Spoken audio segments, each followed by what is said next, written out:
And I want to go across first to Nalin Kohli, because you've got two perspectives on this. One, that the BJP is poised to break a record, and that by itself is phenomenal. Second is, in this election have been sowed the seeds of a big contest between BJP and AAP in 2027 in Gujarat, which could arguably be a closer, more tightly fought battle than the one that we've seen in this election. Nalin Kohli, welcome. Thank you. I don't think Gujarat has ever been in doubt, and multiple factors. That's what we've seen throughout the election. I mean, whether we go on in terms of performance, in terms of the charisma of Prime Minister Modi, in terms of performance of the government under him when he was CM, or now as Prime Minister working in tandem with the state. I think Gujarat was never a question. Of course, what all exit polls seem to be indicating is not just the next winning the election again, but the margin by which it seems to be heading for a huge victory. And we've been pretty confident about a victory in Gujarat. But of course, the margin we'll finally know when the votes are counted on that day. In terms of national ramifications, I don't know from whose perspective, because from the BJP's perspective, we won the 2014 election, got a single majority government under Prime Minister Modi. We've repeated that with increased seats in 2019.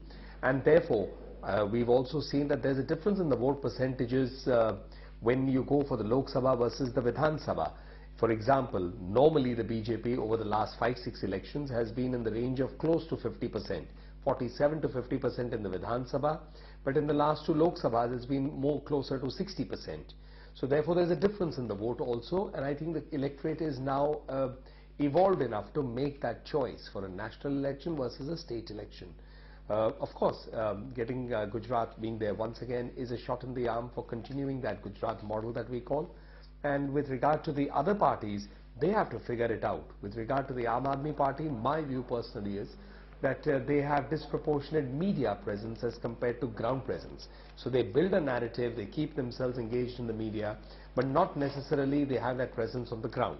The Congress Party traditionally has been stronger in Gujarat, and the difference, if I go back 2 or 3 elections, has been rather narrow between the BJP and the Congress. But that the Congress Party is slipping more and more below, that's for them to introspect, for them to reflect why they are moving away from the electorate and where do they stand with regard to their leadership or what they are doing in terms of their political activity. It's not for us to advise, nor are we going to be concerned with that. It's really their problem.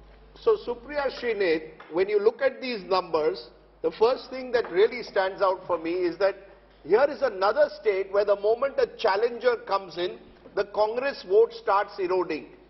How troubling would this Gujarat result be for you? We'll come to Himachal later where you might have slightly better news.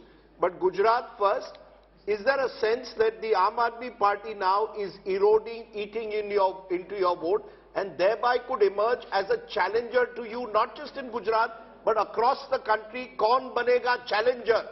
The AAP will start eating into your vote bank. How worrying is that? So thank you for having me on the show and good evening to all of you. I find it a little amusing, Rajdeep, that whenever there is an election that we are winning, there is not enough emphasis that's being made on that, and if there is an election that we may not do as well, obviously much is being written about it.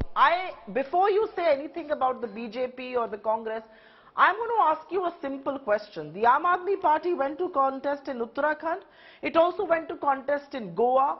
It was in Himachal Pradesh and it is also in Gujarat. My own sense is, after being in Gujarat and Himachal both over the last 1 month, we will do a lot better. With all due respect to your survey, we will do a lot better in both states, both in Himachal and in Gujarat.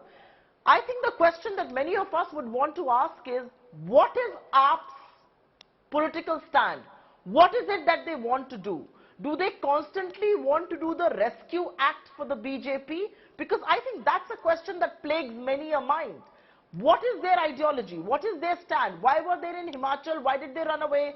They were in Gujarat. I agree with, for a change, I agree with BJP. Disproportionate media presence, disproportionate euphoria around AAP. But if they end up with a 5 to 7% vote share, which I think they will, What does all of that amount to? No, but what And if they end why up, is what if AAP they in end up, Gujarat? Why ma'am, was what AAP if in they end up Uttarakhand? with Why what, is AAP in Goa? ma'am, what if they That's end a up valid with question. 20% and other surveys are actually giving them more? I'm just looking at a couple of surveys, they're giving them 24% average. If they end up with that, and you've come down by about 16 to 18% in a state which is the Prime Minister's home state, they will say they are the real challengers. They are more credible than you to take on the BJP. So first let me pick on something that you said, Prime Minister's home state. The Prime Minister has made every state his home state. He went to Himachal and said, vote for me. This vote is for me. And if people are not voting for him, then there is a serious question that gets raised on Mr. Modi's own credibility and his winnability. If they are voting for him, I did a cross tab of BJP voters and total voters. About 10 to 20%, depends on which state that you look at, No, let me just 10 to finish, 20% voters are saying they voted for the BJP because of the Prime Minister. They have a Lionel Messi, you don't. They have somebody who can change the game single-handedly. You don't have somebody No who Lionel can Messi, Kylian Mbappe, he's the man. I didn't say, no, I didn't say Mbappe because he has other players around him. Okay. He has other players in the French lineup around him. But with Messi, he's looking for that magical moment. Anyway, let's talk Messi about or Mbappe, Congress has neither at the moment. I think now that we are done with soccer analogies, let us return to real life, pure politics. I was on your sister channel and I heard, and this is actually a good news that I heard, 15% people say they voted for local candidates. I think that's very important and that's very good for democracy. And less number of people said they voted for Mr. Modi. So that's a good change. If you ask me from a democracy point of view, that's a very healthy change. So even MCD was contested in the Prime Minister's face.